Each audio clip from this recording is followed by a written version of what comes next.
안녕하세요. 5년 전에 이혼하고 새로운 사람과 결혼해서 지금은 아기를 가지려고 준비 중인 곧 있으면 40이 되는 남성입니다. 요즘 인터넷에 보면 퐁퐁남 설거지남 뭐 그런 이야기들 많이 하잖아요. 제가 첫 결혼을 했을 때는 그런 말이 그렇게 보편화되지 않았을 때였습니다. 지금 생각해보니 제가 퐁퐁남이었고 설거지 담당이었다는 것을 깨달았습니다. 이렇게 글을 쓰는 이유는 대다수의 여자분들을 혐오하는 것이 절대 아니고 저처럼 여자를 잘 모르는 남성분들에게 경각심을 일깨워주기 위해서입니다. 저는 전형적인 공대생 출신입니다. 초봉도 남들보다는 좀 높게 받고 있습니다. 지금은 연봉 1억 조금 넘습니다. 학창시절 여자를 몇 명 만나보기는 했지만 그때는 연애보다는 공부가 우선이어서 깊게 만나보지를 않았습니다. 첫 결혼 전 만난 여성분과 처음 관계를 했었는데 몇 개월 만나다가 성격 차이로 헤어졌습니다. 그리고 얼마 있다가 친한 친구의 여자친구 소개로 전철을 만났습니다. 친한 친구의 여자친구가 다니는 필라테스 강사인데 얼굴도 예쁘고 몸도 좋다고 해서 사진을 보니 너무나 예뻐서 제가 소개시켜달라고 했습니다. 전철을 처음 만날 때 문을 열고 들어오는 모습을 보고 한눈에 반할 수밖에 없었습니다. 얼굴도 얼굴이지만 균형 잡힌 볼륨이 남자라면 누구나 반할 수밖에 없었습니다.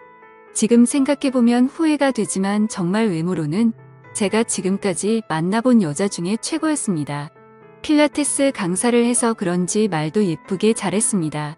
대화를 나눠볼수록 끌렸고 저는 그때부터 구애를 했고 적극적인 구애 끝에 연애를 시작했습니다. 전 아내는 저 만나기 전에 진지한 연애를 한 적이 없고 또 밖에 잘 나가지 않는 집순이라고 했습니다.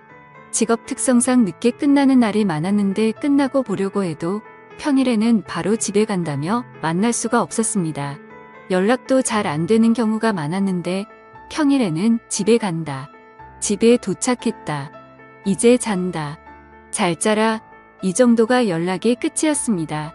그래도 낮에는 비교적 전화나 연락이 잘 됐기 때문에 애는 탔지만 큰 문제가 아니라고 생각했습니다.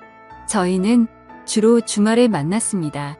제 차를 타고 드라이브를 가거나 저의 집에서 데이트를 했습니다.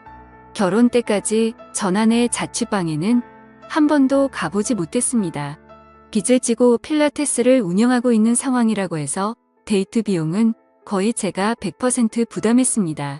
연애 때 받은 선물이 제 생일에 20만 원 전후의 셔츠 한 벌이었고 각종 기념일, 크리스마스 선물에는 편지만 받았던 걸로 기억이 납니다. 하지만 저의 집도 어느 정도 살고 제 연봉도 비교적 높았기 때문에 금전적인 것에 대한 서운함은 없었습니다. 그때는 오히려 손편지를 써주는 전 아내가 예쁘게 보였습니다. 평일에는 못 보고 주말에도 전 아내가 일이 있을 때는 못 보는 경우가 있어서 한 달에 2번 정도 데이트를 했습니다. 그때는 전 아내를 너무 사랑했고 결혼을 하면 매일 볼 수 있다는 생각에 사귄 지 1년 정도 됐을 때 청혼을 했습니다. 오빠 나도 오빠를 좋아하지만 나는 결혼 생활은 준비되었을 때 하고 싶어. 결혼은 현실이니까 오빠 결혼 준비는 된 거야. 저는 서울 근교의 20평 후반대의 제 명의 아파트에서 신혼을 시작할 거고 제 연봉과 그동안 모은 돈 그리고 부모님의 노후에 대해서도 알려주었습니다. 전 아내는 흡족한 미소를 보이며 청혼을 받아들였습니다. 결혼은 일사천리로 진행되었습니다. 그런데 결혼하는 과정에서 전 아내는 아파트 공동명의와 경제권을 계속 요구했습니다. 저는 경제권은 줄 수 있지만 아파트 공동명의는 안 된다고 하자 며칠 연락을 안 받더라고요. 그래서 우선 달래려고 공동명의는 결혼하고 다시 한번 생각해보겠다 했습니다. 아무튼 그렇게 결혼식을 올리고 몇 개월 행복한 시간을 가졌습니다. 그러다 어느 날 전 아내가 말했습니다. 오빠 요즘 고객들도 많이 떨어지고 나도 일하고 오면 집안을 하는 것도 힘든 것 같아. 우리 어차피 아이 가져야 하는데 나 일 그만두고 몸 관리하면서 아기 가질 준비하면 안 될까? 맞벌이 하니까 집도 너무 더럽고 오빠 아침도 못 챙겨주는데 일 그만두고 집안일도 하면서 아기 가질 준비할게. 전 아내가 힘들다 하기도 하고 저도 아침밥 얻어먹는 게 꿈이었기도 하고 아기도 슬슬 가져야 하니 그러라고 했습니다. 일주일 동안은 아침도 차려주고 집도 깨끗하고 저녁도 차려주고 그랬습니다. 시간이 지나자 아침은 시리얼이나 모닝빵으로 바뀌었고 집은 조금씩 더러워졌고 저녁도 밀키트나 배달 음식이었습니다. 집이 좀 더럽다고 하자 집안일은 해도 끝이 없다며 스트레스 받지 않게 잔소리하지 말라고 화를 내서 그 다음부터는 아예 말도 꺼내지 않았습니다. 전 아내는 아이를 갖자고 했지만 관계 때마다 저에게 피임을 하게 했습니다. 우리 아이 낳기로 했는데 이제 슬슬 피임 없이 해야 하지 않을까?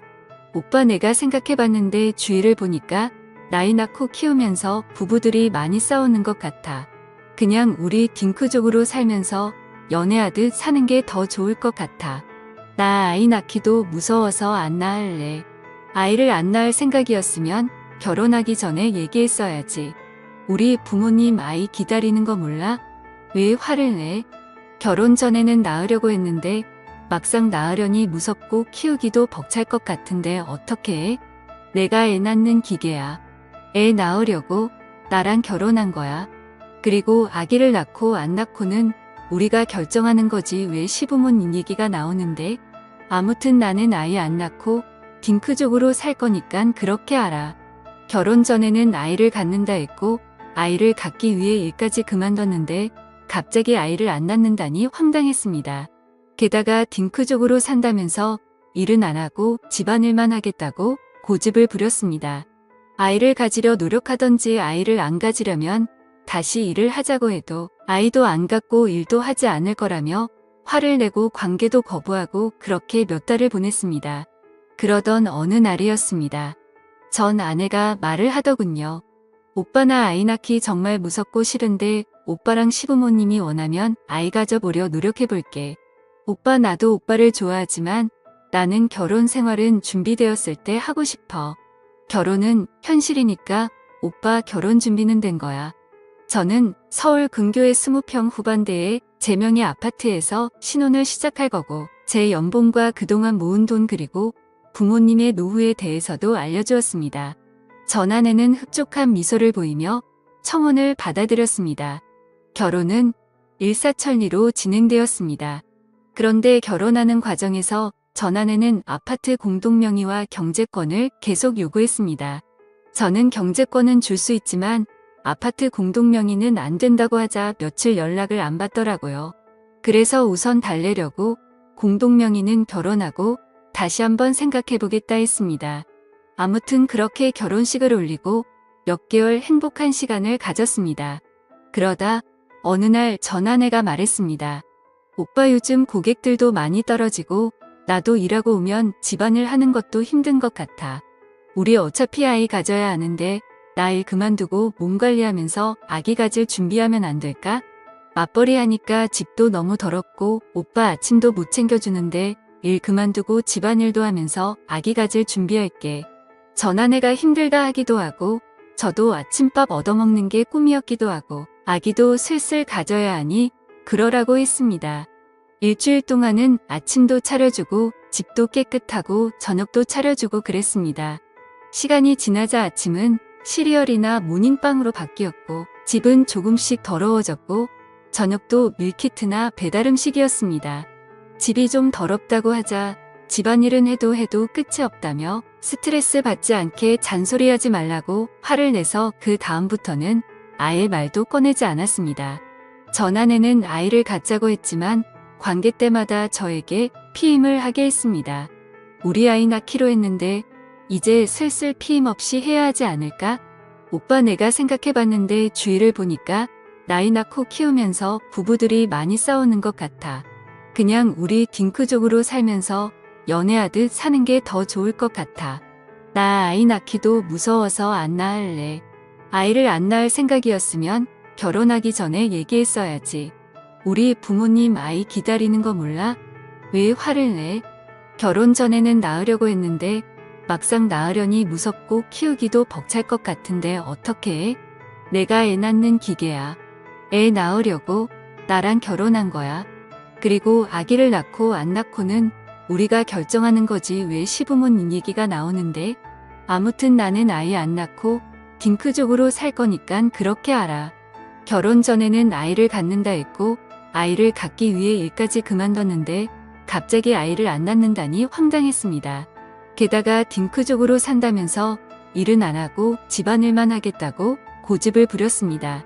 아이를 가지려 노력하던지 아이를 안 가지려면 다시 일을 하자고 해도 아이도 안 갖고 일도 하지 않을 거라며 화를 내고 관계도 거부하고 그렇게 몇 달을 보냈습니다. 그러던 어느 날이었습니다. 전 아내가 말을 하더군요. 오빠 나 아이 낳기 정말 무섭고 싫은데 오빠랑 시부모님이 원하면 아이 가져보려 노력해볼게. 나도 노력하는 만큼 오빠도 나한테 노력하는 모습을 보였으면 좋겠어. 진짜? 그럼 지연이가 노력하는데 나도 노력해야지. 나는 뭘 노력하면 좋을까? 오빠 결혼하고 나서 아파트 공동명의에 바꿔준다더니 안 바꿔주고 있잖아. 결혼 전 오빠 한 얘기도 실천을 안 하는데 아기 낳으면 더 잘해주겠다는 말 믿음이 안 가. 공동명의 해주면 피임 안 하고 아기 갖도록 노력해볼게. 결혼 전에도 공동명의는 결혼 후에 다시 얘기하자고 했지만 해준다고는 안 했었는데 그렇게 얘기하더라고요. 어차피 가족인데 그냥 공동명의 해주고 행복한 가정을 이루고 싶어서 공동명의를 해줬습니다. 공동명의 증서를 가져다 준 날 처음으로 아기를 갖기 위해 시간을 함께 보냈습니다. 하지만 그런 시간을 여러 번 가졌음에도 몇 달이 지났는데도 아이가 생기지 않아 이상했어요. 전 아내에게 병원에 같이 가보자고 했지만 전 아내는 원래 가지려고 하면 잘 안 생긴다고 조금 더 기다려보자고 했습니다. 그러다 주말에 빨래를 개다가 서랍에 약봉지가 있길래 열어봤더니 여성용 피임약이 있었습니다. 저를 속이고 피임을 한 거 보니 화가 머리 끝까지 났습니다. 아이 갖자고 하더니 피임한 거야. 왜 남의 서랍을 뒤지고 그래. 처음에는 피임 안 했는데 생각해보니 아이는 안 낳는 게 좋을 것 같아서 피임하는 게 좋을 것 같아. 저는 화도 내보고 구슬리기도 했지만 아내는 절대 아이도 안 갖고 일도 안 하겠다며 그 후로는 함께 시간 갖는 것 그 자체를 거부했습니다. 그리고 나서는 몇 달간 냉전 상태였고 각방도 썼습니다. 일도 안 해, 집안일도 안 해, 아이도 안 가져. 도대체 전 아내가 뭐하고 사는지 궁금했습니다.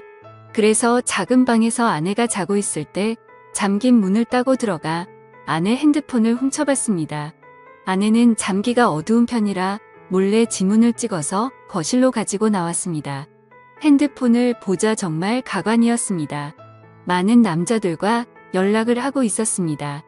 게다가 사진첩에는 술자리 사진, 딴 남자와 뽀뽀를 하는 사진, 차마 입에도 담기 역겨운 더러운 영상도 있더군요. 게다가 거기에는 흑인도 있었습니다.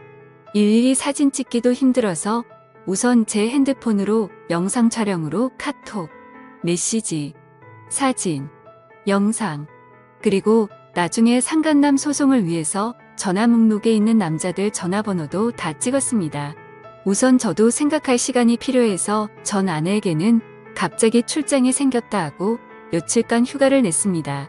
분명 그때 전 아내는 웬 기회냐 하고 다른 남자들을 만났겠지만 그동안 어차피 이 남자 저 남자 다 만나고 다닌 거 상관없다는 마인드였습니다. 어차피 이혼할 거니깐요. 많은 카톡 내용을 보는 데만 몇 시간을 걸렸습니다. 그리고 친구 아는 형이 이혼 전문 변호사라 찾아갔습니다. 이혼은 당연한 거고 상간소송도 진행해야 하고 아무래도 재산 분할이 문제가 될 것 같아서 상담을 받았습니다. 변호사의 조언에 따라 아내에게 준 제 카드 내역 다 뽑고 분실 처리하고 재발급 받았습니다. 통장 내역도 뽑았는데 월급 날마다 전액을 뽑아가서 잔액이 거의 없었습니다. 제일 중요한 아파트는 결혼 전 부모님께 증여로 받은 자료들을 준비했습니다. 그리고 상간남들 별로 전화번호, 카톡 내용을 정리했습니다. 변호사 말로는 전 아내가 유부녀인 걸 몰랐다면 상간소송이 안 된다고 하더라고요. 전 아내가 관계를 했다는 카톡 내용과 사진이 있는 사람이 총 5명이었는데 그 중에 4명은 남편이라는 얘기가 있어서 상간남 소송이 되고 1명은 그런 내용이 없어서 힘들 거라고 했습니다.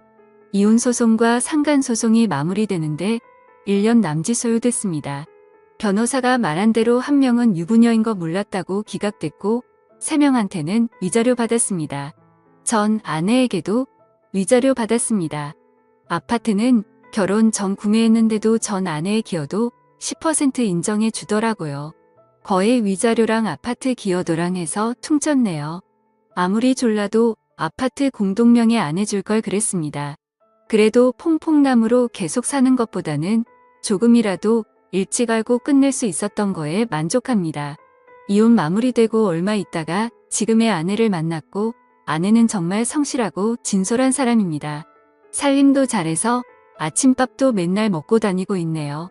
전 아내의 막장 같은 바람 때문에 초기에는 의심도 했지만 올바르고 성실한 정말 정직한 사람입니다. 바라는 아기도 얼른 생겨서 더 화목한 가정을 이루고 싶네요. 여자 얼굴 많이 보시는 분들 조심하세요. 저처럼 퐁퐁남 될 수 있습니다. 여자는 외모도 중요하지만 조신한 여자가 최고인 것 같아요. 감사합니다.